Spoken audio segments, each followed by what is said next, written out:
Once an ancient metropolis and now a post-war phoenix, Chongqing's story spans millennia.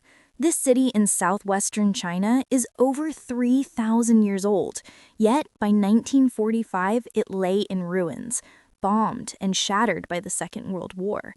In the aftermath, roughly 1 million residents remained amid the rubble, determined to rebuild. Fast forward 80 years, and Chongqing has exploded into a megacity of stunning proportions. Today, its population has soared past 30 million, making it the largest city proper in China and the world by resident count. How did a devastated wartime capital transform into this booming metropolis? Now Chongqing's skyline gleams and its streets buzz with life, a critical inland hub in China's economic future. From ashes to prosperity, Chongqing's dramatic rebirth is a story you have to see to believe. Chongqing wasn't just any mountain city. It was a continent-scale municipality rebuilding from wartime rubble. It's China's only city with over 30 million residents, a number that still stuns demographers. Spread across 82,400 square kilometers, about the size of Austria, its jurisdiction sprawls from dense urban cores into river valleys and highlands.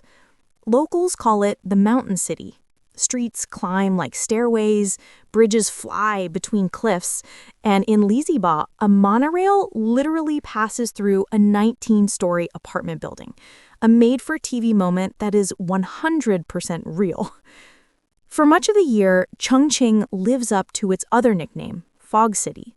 100-plus days of mist can wrap the skyline in a white shroud, an eerie calm that once helped conceal the city in wartime. History bends the rivers too. The Three Gorges Dam downstream reshaped navigation and raised reservoir levels far into the municipality, rewriting shorelines and relocating communities. One symbol sits on Ming Mountain, Fendu Ghost City. When waters rose, the old town was submerged and the temples remained above the new shoreline, part museum of myth, part survivor's monument.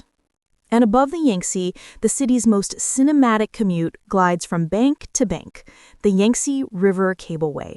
1,166 meters long, a 5 to 6 minute airborne sweep across towers, ships, and haze, today a nostalgic lifeline turned icon. How does a city this vast, as big as a country, draped in fog, carved into mountains, stitched by trains through buildings in a river cableway in the sky, reinvent itself after war? 1945. Chongqing steps out of the war, scarred, short on housing, food, bridges, and power. The streets climb like scars up the hills. Families rebuild with brick, bamboo, belief. Reconstruction begins. 1949 changes everything. Under the new communist government, the city is pulled into a national plan. State-owned factories, Danwei work units, ration coupons, and the hukou system that anchors people to place. It stabilizes. It limits. It builds a base. Late 1950s-60s campaigns surge, then stumble. Output targets soar, supply chains strain, daily life tightens. Schools and culture convulse in the 1960s. Production stutters, but the city keeps adding capacity. Then a strategic pivot, the third front. Defense and heavy industry are pushed inland. Mountains become shields. Plants, rail spurs, tunnels embed into Chongqing's bedrock. The blueprint of a megacity is poured in concrete, quietly, stubbornly. 1978 unlocks a different energy, reform and opening. Township factories multiply, river trade quickens, import machineries hum. The urban core densifies, bridges lace the rivers, hillside neighborhoods press upward for air and light. It isn't smooth. Pollution, traffic on cliff roads, housing shortages, but the flywheel turns. And here's the question we teased. Was the real inflection point resilience alone, or strategy? After 1997, Beijing elevates Chongqing to a vast, direct-controlled municipality. The city absorbs surrounding counties, unlocks budgets, coordinates dams, ports, ring roads, metro, and monorail. Urbanization doesn't just accelerate, it detonates. What now? The mega projects that made the world look up. Record bridges, a train through a tower, a skyline capped by a sky bridge, a river cableway reborn, logistics hubs, smart rails, and how they turned a mountain city into one of the most extraordinary metropolises on the planet. Right now, Chongqing feels like a city mid-launch. A skyline of glass and steel crowns the river cliffs. Trains dive into mountains and burst out onto bridges. A cable car floats above the Yangtze like a flying street. This isn't scenery, it's strategy made visible. Start with the project that reshaped everything downstream, the Three Gorges Dam. Construction began in 1994, first power came online in 2003, the main structure finished in 2006, all 32 turbines were running by 2012, and the record shiplift entered service in 2016, a 3,000-ton elevator that turns days of locking into minutes. Inside the city, infrastructure is the headline act. Chongqing Rail Transit already spans 560-plus kilometers across 12 lines, heavy rail metro plus high-capacity monorails that surf the hills. The Chaotianmen Bridge, at 552 meters, the world's longest through arch, stitches banks and business districts into one continuous grid. Then there's Raffles City Chongqing at the river tip. 8 towers fused by the crystal, a 300-meter horizontal sky bridge set 250 meters above the city, gardens, lounges, even a pool floating in the sky. It's landmark and lookout, a literal bridge between past harbor and future skyline.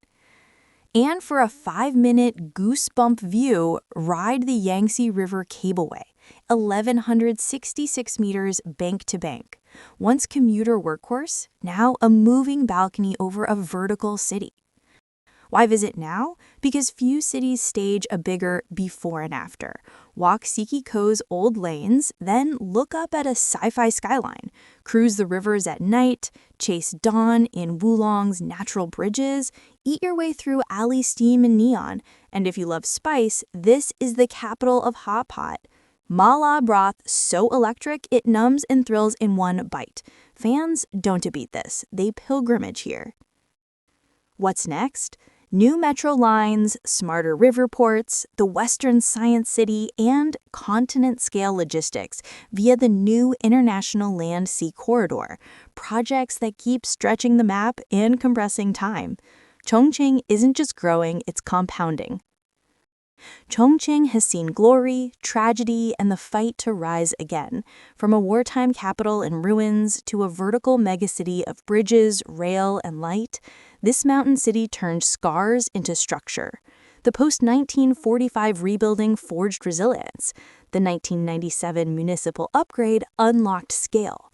Today, cableways glide over rivers, monorails thread through towers, and skylines shine where rubble once lay.